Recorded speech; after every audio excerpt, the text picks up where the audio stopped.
It was late October 1989 when an aging train pulled into the quiet station at Cedar Falls, Iowa, a town wrapped in red and gold leaves, where the smell of soil and smoke hung in the air like old memories, and the streets still held echoes of a slower, gentler America.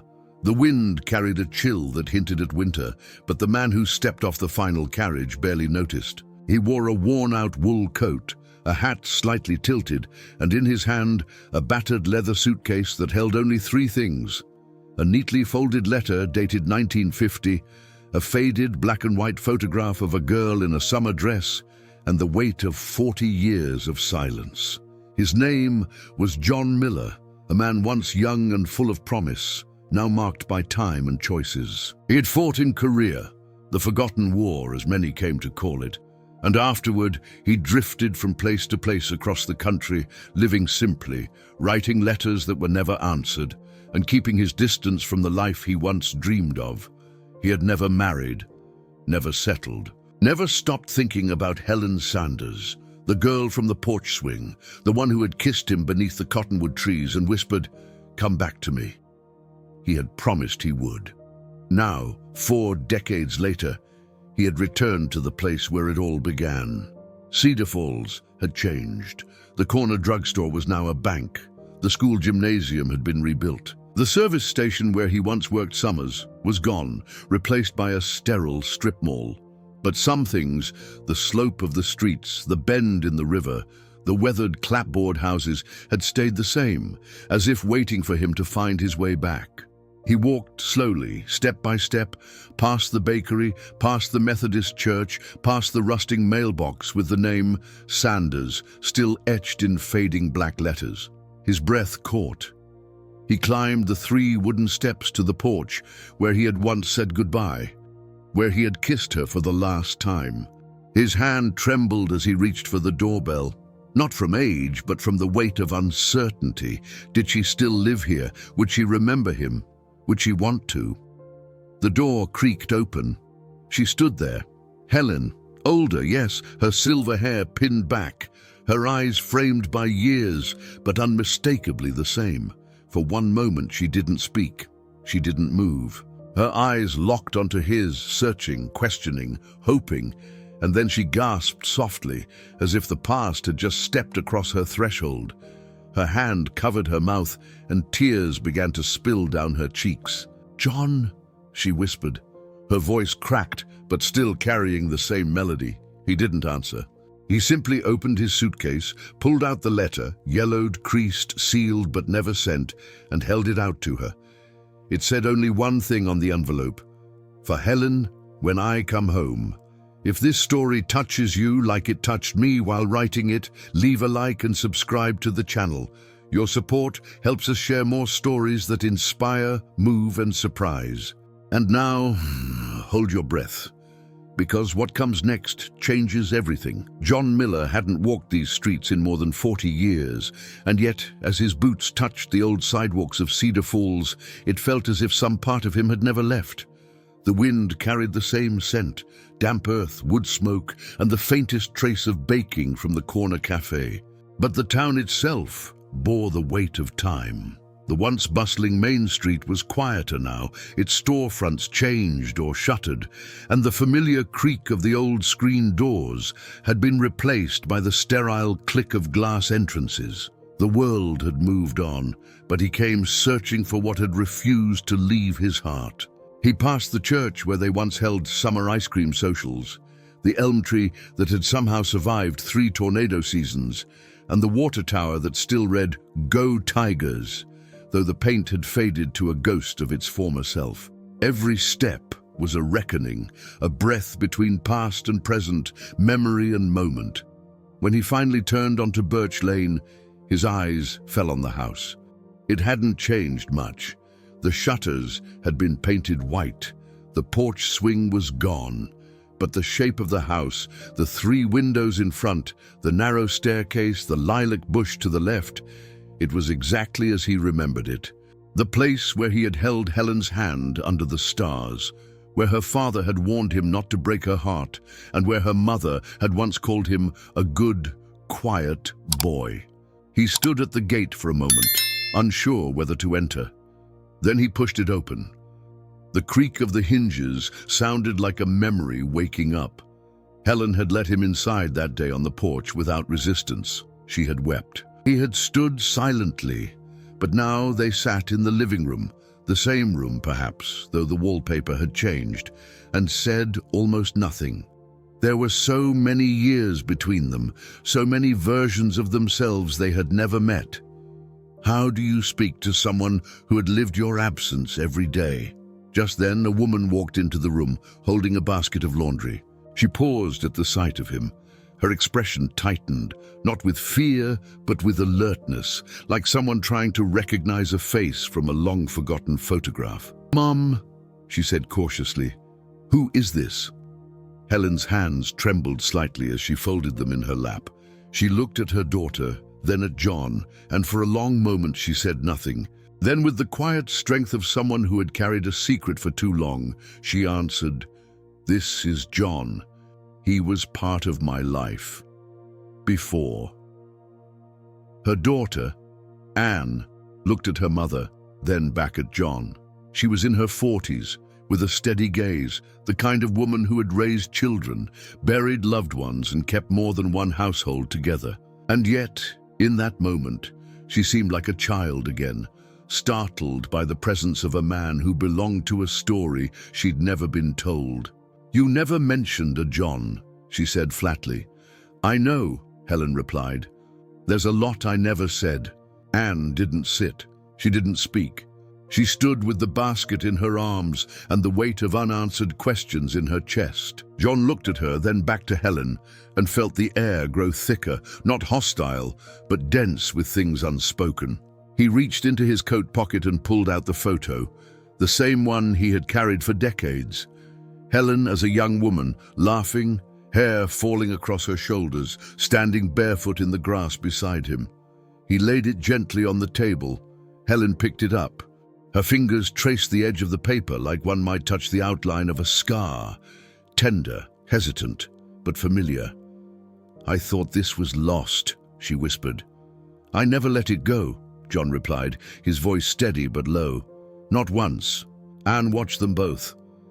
Then she placed the basket down, slowly, and sat on the edge of the armchair across from them. "I think it's time," she said quietly, "that I heard the whole story." And just like that, the past, sealed away for so long, began to breathe again. John pulled a thin folder from his suitcase, the kind given to soldiers during discharge. Creased at the corners, the metal clasp, long rusted. Inside were letters, not many, but enough to tell a story. Yellowed pages with faint blue lines, written in a careful hand that had once belonged to a boy with calloused fingers and a heart still full of hope. They were letters written to Helen, from another world, another life. Letters that had never reached her. Helen sat on the sofa with her hands folded in her lap, her daughter Anne watching silently from the corner of the room. The air between them had shifted since the last time they sat here, no longer quiet with avoidance, but thick with a need for truth. John took out the first letter, dated November 1951. His voice shook slightly as he read, not because he was nervous, but because the words still carried weight. Every sentence was a breath from the past. "Dear Helen, it's cold here, colder than anything I've ever known, colder than Iowa in February. The snow doesn't feel like snow.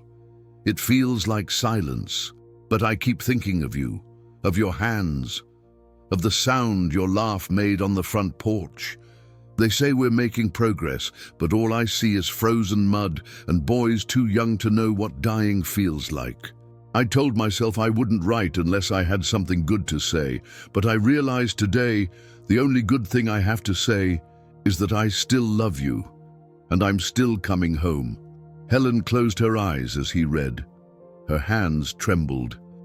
Anne's expression softened. There were 5 letters in total, written across 3 years. Each one different, the first full of longing, the second filled with questions, the third written after a battle, marked with smudges that might have been blood or just rain. The fourth was the shortest, just 3 lines, but the most desperate of them all. I don't know if you're getting these. I don't know if anyone is, but I keep writing because writing to you is the only thing that reminds me I exist. After the war, John had tried to come home, but Cedar Falls no longer felt like home. He had returned once in 1955, stood outside her house and saw a man on the porch holding a child, Helen's child. He had turned around without knocking. At that moment he told himself it was over. He moved south, worked odd jobs, lived in Houston, then New Orleans, finally settling in a trailer outside Kansas City. He never wrote again, not because he stopped caring, but because he believed she had moved on. Helen, however, had never received a single letter. "I waited," she said softly. "For 2 years, I checked the mailbox every day. I even asked the postmaster if anything had come from Korea. I lit a candle every Sunday. Then I was told you were missing in action, presumed dead." She looked at him now, not with anger, but with something sadder, compassion. "I married someone else," she continued, "a kind man, but it was never the same." Anne listened quietly, processing the truth. A story her mother had buried beneath birthdays and casseroles and PTA meetings. A name never spoken aloud, love locked behind silence. John reached into the folder again and handed Helen the last letter, one he never mailed. It was dated 1956, written after seeing her on that porch. "I saw you today. You looked happy. I told myself I shouldn't interfere. I kept walking, but my heart didn't." Helen took the letter and pressed it to her chest. She didn't cry, but her silence said more than tears could. The days that followed blurred into one another, soft Midwest mornings coated in frost, followed by long silences that settled across the house like the dust on old photo albums. The kitchen clock ticked louder than usual. The porch, once filled with conversations about groceries and weather, held only footsteps and unsaid thoughts. John stayed in the small guest room Helen once prepared for her late husband's sister. He didn't unpack much. He didn't need to. It was Helen who broke the stillness first. Not with declarations, not with dramatic confessions, but with a quiet request over breakfast. "Anne," she said softly, her eyes fixed on her coffee cup, "can we talk in the living room? Just the 3 of us." Anne nodded without speaking, as if she too had waited for this moment, but didn't know how to begin. The living room, now bathed in warm November light, felt less like a space for comfort and more like a stage for truth. Helen sat on the same sofa where John had read his letters. Anne sat across from her, her arms folded, not in defiance, but as a kind of armor. John remained silent, seated off to the side, neither intruding nor retreating. Helen began with a long breath, the kind taken by someone who's about to dig deep, not for others, but for herself. "When the war ended," she said, "and the letters stopped, I did what every girl in this town was told to do. Move on, marry a man who's here, raise a family, don't ask too many questions." She looked at her daughter then, and her voice shifted, not louder but steadier. "But I didn't move on, not really. I married a good man. Your father loved you. He was kind. He was gentle. But I never told him about John. And I never told you. Because I didn't know how to explain. That part of my life belonged to someone else, to a boy I thought was dead." Anne blinked slowly, absorbing every word without interrupting. Her mother's truth was not a betrayal. It was a revelation. "I kept his photo," Helen continued, "in a copy of Willa Cather's My Antonia, hidden behind the dust jackets. I looked at it every year on his birthday. I never forgot." John listened in silence, his hands resting on his knees, his eyes not leaving Helen's face. "I wanted to tell you," she said, turning again to her daughter, "when you got married, when your father passed, but every time I started I felt like I'd waited too long, that I'd missed the moment when it could have made sense." Anne leaned forward now, her voice calm but searching. "Why now?" she asked. "Why let him in after all these years?" Helen smiled, a faint, worn smile filled with something that looked like peace. "Because I needed to see for myself," she said, "if love remembered really means something, or if it was just a dream I clung to because I was young." Then, without warning, Helen rose from the couch and walked to a small cabinet tucked beneath the staircase. She opened a drawer lined with old papers, receipts, birthday cards long past, and returned with a single sealed envelope. "I found this last week," she said, handing it to John. "It was hidden in a box I hadn't touched in years. I think it was meant for you." The envelope was unmarked, but the paper was unmistakably from the 1950s, the kind used for wedding invitations and thank you notes. John opened it slowly. Inside was a single page, handwritten in Helen's unmistakable script. "John, if you're reading this, then something I thought impossible has happened. You're alive. You're back. I don't know what kind of life you've lived. I don't know what kind of man you've become. But I know the boy who kissed me goodbye was the first person who ever made me feel truly seen. And if I never get the chance to say it in person, then let this letter be my voice. You were my first love, my deepest love, and somewhere in all these years, you remained the part of me I never let die. Love, Helen." The room fell into silence. Anne exhaled, almost as if she had been holding her breath for years. Then she stood, walked over to her mother, and gently took her hand.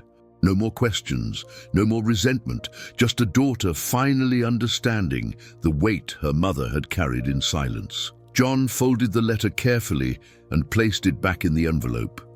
Then he looked at both women, the one who had waited and the one who had never known there was someone to wait for.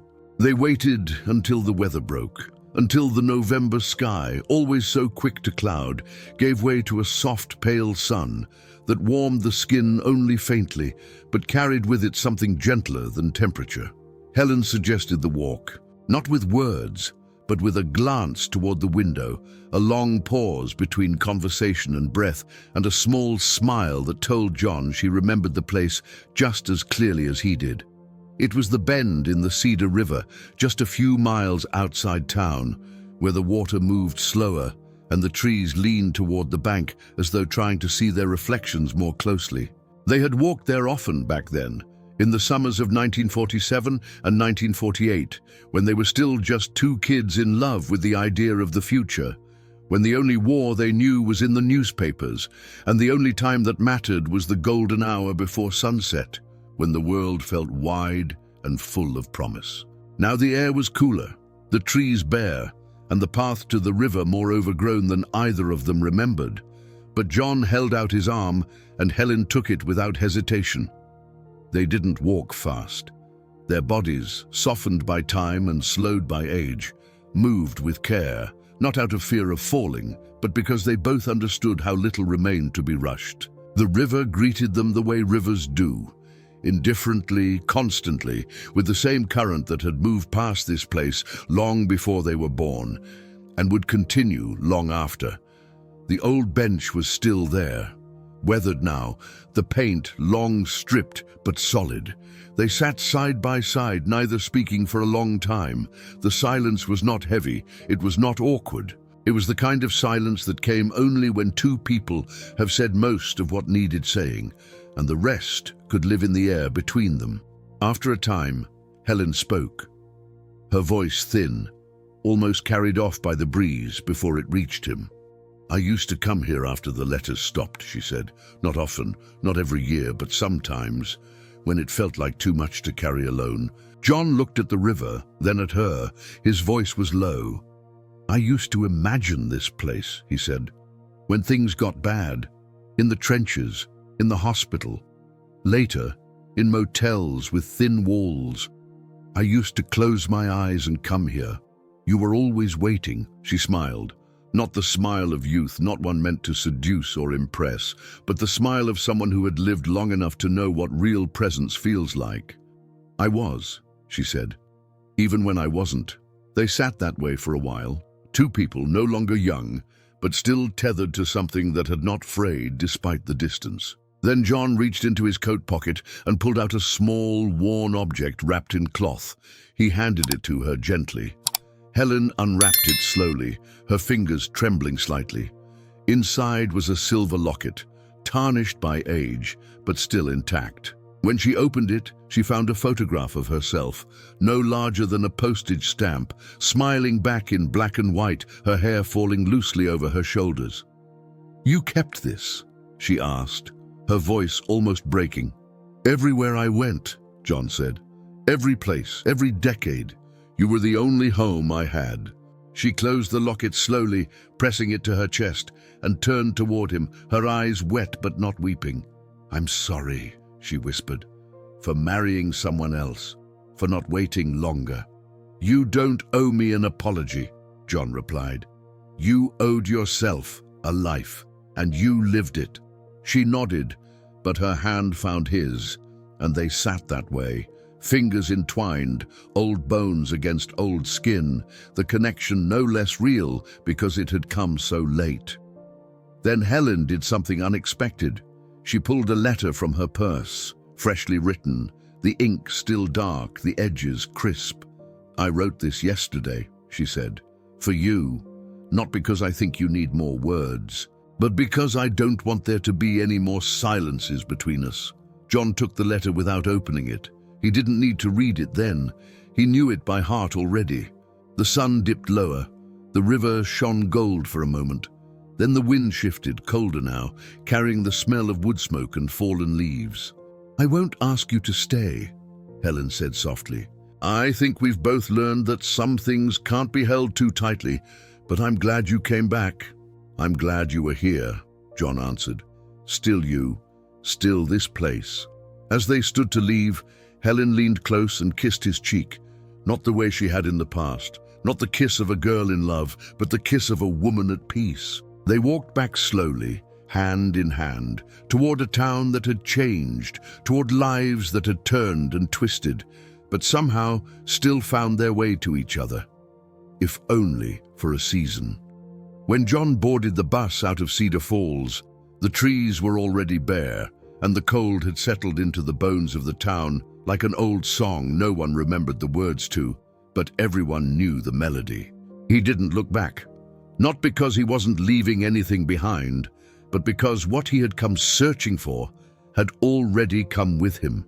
In his coat pocket, close to his heart, was Helen's final letter, written with the steadiness of someone who knew her words would outlive her voice, who had spent a lifetime learning that what we leave behind is often more important than what we take with us. He returned to a quiet apartment in Topeka, a simple place near the edge of town with a view of the sky and not much else. He didn't do much after that. A few walks, some reading, the occasional letter to Helen, which he never mailed, but tucked carefully inside a shoebox beneath his bed. He didn't expect replies. He only wanted her to know, wherever she was, whatever the universe made of such things, that her words still mattered. He died 2 years later, in his sleep, peacefully. The landlady said he looked like he was dreaming, not smiling but calm, as if the last thing he saw was something he'd waited all his life to see. When they buried him at Arlington, the letter from Helen was still folded neatly in his breast pocket. The locket was there too, pressed against his chest like a seal. No family came. Only a few veterans stood silently at the edge of the ceremony. But someone had arranged for the bugle. The notes of taps drifted across the cemetery like smoke. Helen lived a little longer. She passed on a rainy March morning, surrounded by her daughter and granddaughter. She had grown frail, but never bitter. Her final request was simple, that her letters be kept together, somewhere safe. Years passed. Then one day, a young woman named Emily, Helen's granddaughter, now a graduate student in history, traveled east. She carried with her 2 letters, one written by her grandmother in 1950 but never sent, and the other, the final message given to John before he left. Emily had read them both countless times, memorized their cadences, the way her grandmother looped her Y's, the way John always ended his with yours still. She found John's grave in a quiet row, shaded by elms, simple and unadorned. And there, kneeling in the soft grass, she placed the two letters side by side atop the headstone. For a moment she said nothing. Then she whispered, "I hope you got to read them both." She stayed for a while, not because there was anything left to do, but because it felt right to let the silence hold them, the past, the stories, the kind of love that bends but doesn't break. When she stood to leave, she smiled, a small, private smile, not of grief, but of knowing. Because the letters were no longer just paper, they were memory, they were promise, they were proof that some things, even lost things, can still find their way home. We publish new stories every day, true tales that move and inspire. Subscribe to our channel and stay with us.